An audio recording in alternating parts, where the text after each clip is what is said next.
চক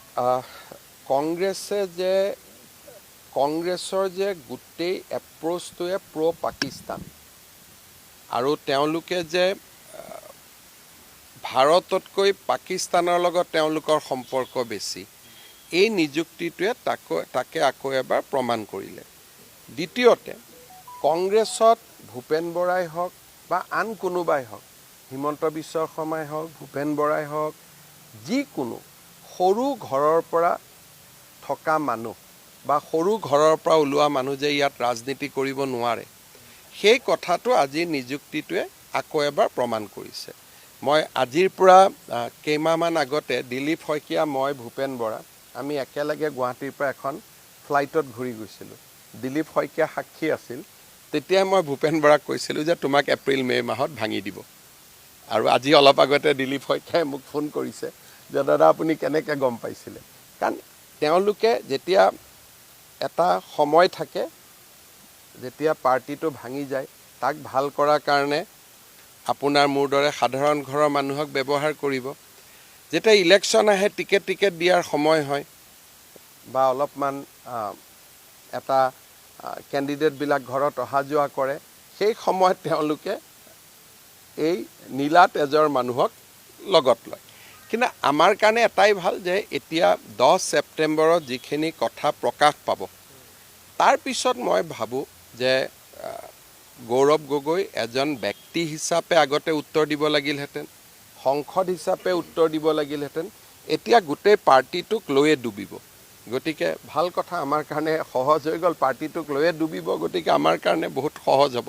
চাওক, ৰিপুণ বৰাই 4টামান বহুত আচৰিত কথা কৈছে। এটা কৈছে যে গৌৰৱ গগৈৰ পৰিয়ালত 4জন মানুহ, তাৰে 3জনেই ভাৰতীয় নহয়। প্ৰথম তেওঁ সেইটো কৈছে। কিন্তু নহয় বুলি ক'লে নহ'ব, নোহোৱাৰ প্ৰক্ৰিয়াটো মই ক'ম 10 তাৰিখে। তেওঁ প্ৰথম কি ক'লে যে গৌৰৱ গগৈ ল'ৰা ছোৱালী 2টা, ঘৈণীয়েক, 4জনৰ এটা পৰিয়াল, তাৰ 3জনেই ভাৰতীয় নহয়। গতিকে গৌৰৱ গগৈ MP হিচাপে এতিয়া ভাৰতৰ কাৰণে কাম কৰি আছে নে কাৰ কাৰণে কাম কৰি আছে? 2 নম্বৰ ক'লে গৌৰৱ গগৈৰ পত্নীয়ে পাকিস্তানৰ পৰা দৰমহা লৈছিল, চৰকাৰৰ পৰা। মই কিন্তু কৈছিলোঁ পাকিস্তান NGOৰ পৰা দৰমহা লৈছিলে। তেওঁ অভিযোগটো আৰু অধিক গুৰুতৰ কৰি দিলে। মোৰ যিটো খবৰ আছিল যে পাকিস্তানৰ এটা NGOৰ পৰা টকা লৈছিলে, যিটোৰ সম্পৰ্ক ISIৰ লগত আছে। কিন্তু ৰিপুণ বৰাই কালি কৈ দিলে যে পাকিস্তান চৰকাৰৰ পৰা টকা লৈছিলে। সেইটো মোৰো নলেজত নাছিলে। গতিকে তেওঁ গোটেই বস্তুটো আৰু অধিক চিৰিয়াছ কৰি দিলে। যদি পাকিস্তান চৰকাৰৰ পৰা এটা NGOত কাম কৰা মানুহে দৰমহা লৈছিলে, তাৰমানে এইটো ডাইৰেক্টলিটো চোৰাংচোৱাই কৰিব লাগিব, নহ'লে চৰকাৰে কিয় প্ৰাইভেট মানুহক দৰমহা দিব? তেওঁ বিষয়টো আৰু চিৰিয়াছ কৰি দিলে। আৰু ইমানখিনি যদি কৈছিলে, থাৰ্ড পইণ্টটো কৈ দিব লাগিছিল গৌৰৱ গগৈয়ে 15 দিন পাকিস্তানত কি কৰিছিলে বুলি। তাততো কাজিৰঙাও নাই, মানসো নাই। গতিকে লগত সেইটো কৈ দিলে লেঠাটো মৰিয়ে গ'লহেঁতেন।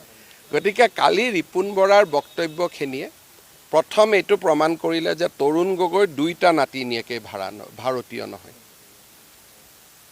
আৰু মই যে কথাবোৰ মিছা কৈ থকা নাছিলোঁ, ৰিপুণ বৰাই কালি এখন প্ৰেছ কনফাৰেন্স কৰি এইটোকে বুজালে যে মুখ্যমন্ত্ৰীৰ সকলো কথাই সঁচা, মুখ্যমন্ত্ৰীয়ে এটাও মিছা কথা কোৱা নাই, মোক এখন চাৰ্টিফিকেট দিলে।